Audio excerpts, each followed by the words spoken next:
n'y a pas que les adolescents qui ne peuvent pas se sentir très bien. Beaucoup de patients, beaucoup de gens, on ne supporte pas d'aller bien. Pourquoi? Par toute raison. La superstition, c'est-à-dire que si je vais bien, je risque d'aller pas bien, alors que si je vais pas bien, je risque d'aller bien. Bon. Alors, effectivement, le négativisme, le fait d'aller mal, c'est quelque chose qu'on rencontre chez les patients et qui est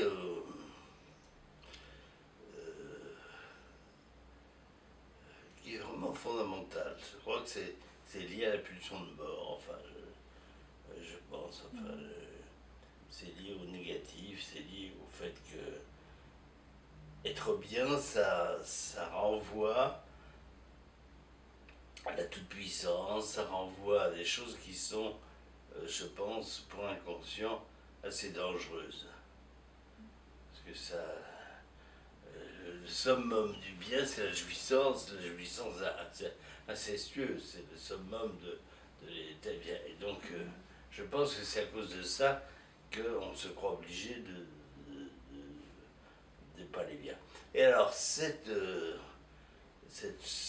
trait psychologique est effectivement accentué à l'adolescence. Mais pourquoi c'est accentué à l'adolescence? Parce qu'à l'adolescence, justement, on a du mal à réaliser ses rêves et on a tendance à dramatiser effectivement le sens de la vie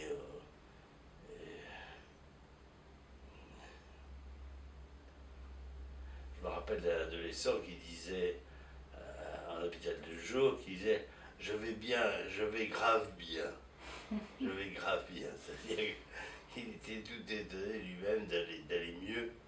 Hein, donc aller bien, c'est que ce n'est pas finalement la clé du bonheur.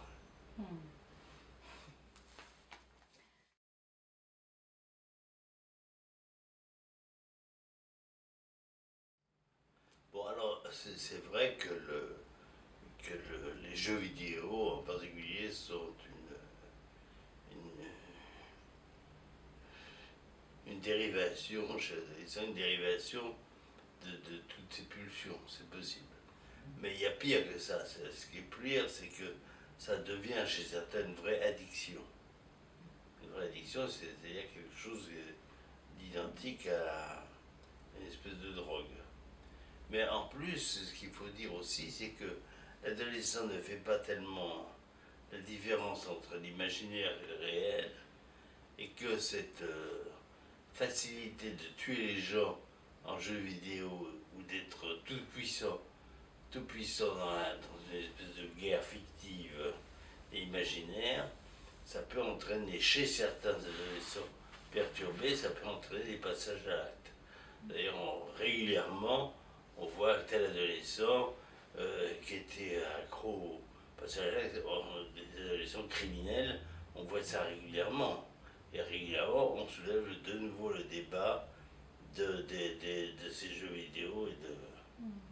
Alors ça, c'est un problème. Que faire? Eh bien, que faire? Il faut tout simplement limiter. Il faut lui dire à l'adolescent, ben, tu peux jouer de telle heure à telle heure, mais pas plus.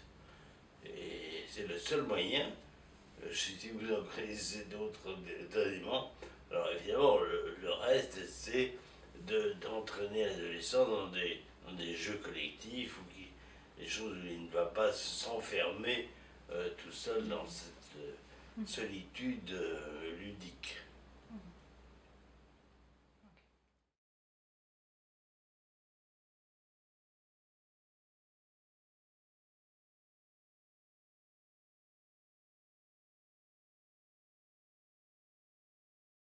Alors ça c'est une question très intéressante, mais il y a plusieurs choses là encore dans cette question. C'est la question de l'identification et de l'identification symbolique par rapport à l'identification imaginaire. Étant donné que l'identification symbolique est une identification qui dure, qui fait que les traits de la personne à laquelle on s'identifie sont ancrés dans la personne et deviennent le propre de la personne, alors que l'identification imaginaire, bien sûr, est une identification labile qui risque de disparaître facilement. Et il y a autre chose, l'identification adhésive, ça je ne sais pas ce que c'est. Je ne connais pas. S'il y a de l'adhésivité, c'est quelque chose qu'on rencontre dans certaines maladies comme l'épilepsie, enfin des choses comme ça. Enfin, c'est un comportement d'objet qui a été, je crois, plus ou moins esquissé par Freud, mais pas très très peu. Enfin, c'est le fait de coller à l'objet, mais identification, je connais. Alors l'identification projective, c'est tout un programme. Ça a été inventé, ça, non pas par Freud, mais par Mélanie Klein. Mélanie Klein s'est emparée d'un livre de monsieur qui s'appelle Julien Green, qui est mort maintenant, et qui a écrit un livre qui s'appelait Si j'étais vous. Et dans Si j'étais vous, le héros a ce pouvoir magique de se mettre dans la tête de l'autre. Mais de s'y mettre définitivement, si je puis dire. Enfin, ça, c'est la fiction qui permet ça. Et donc, il y a des avantages et des inconvénients. C'est-à-dire qu'effectivement, s'il devient tel autre, il a les possibilités de l'autre, mais il a aussi ses restrictions. Bon, alors ça, c'est une identification imaginaire, parce que il faut toujours garder à l'esprit la distinction que fait Lacan, hein, introjection symbolique, projection imaginaire. Bon. Ce qui est pris dans soi. Par exemple, l'identification édipienne sont des identifications qui sont dues à la résolution d'une perte d'objet. C'est-à-dire que vous aimez quelqu'un, vous le perdez, et du coup vous vous identifiez partiellement à lui pour justement pour le conserver. Alors c'est tout le problème aussi avec l'identification narcissique. Parce que dans l'identification hystérique, c'est-à-dire l'identification édipienne, vous allez vous identifier à un trait de l'objet.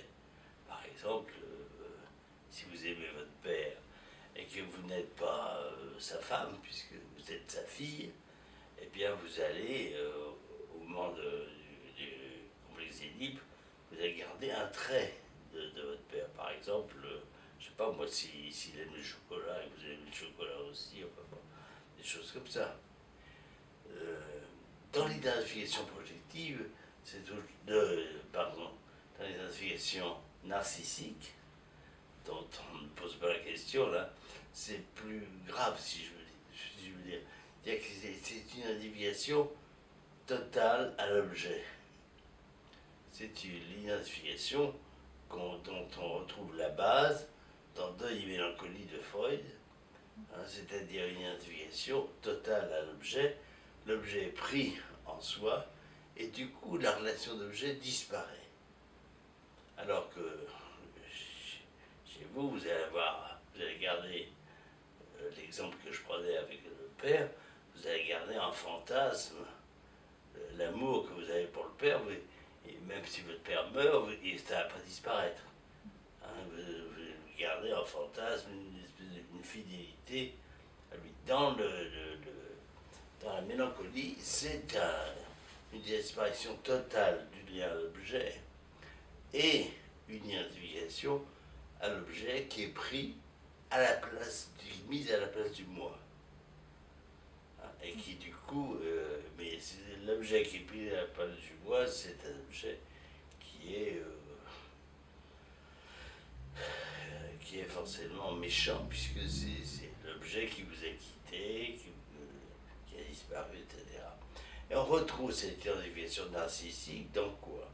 Eh bien, dans l'homosexualité, par exemple, où vous avez une identification sexuelle à la mère chez le garçon, identification sexuelle opère chez la fille. Je dis sexuelle pourquoi? Parce que cette identification, nous dit Freud, elle est à la fois une identification à la personne et surtout dans la partie la plus importante de la personne, donc c'est pas seulement un trait, c'est son sexe. Hein, et c'est pour ça que l'homosexuel a finalement une psychologie de femme en ce qui concerne l'homosexuel passif, et que la femme homosexuelle identifiée à son père va avoir des traits virils, mais des traits virils affirmés. Voilà. Voilà ce que je peux dire. Dans la fiction, il y a plein de choses à dire. Enfin, vous voyez, c'est une esquisse de cette question. Voilà.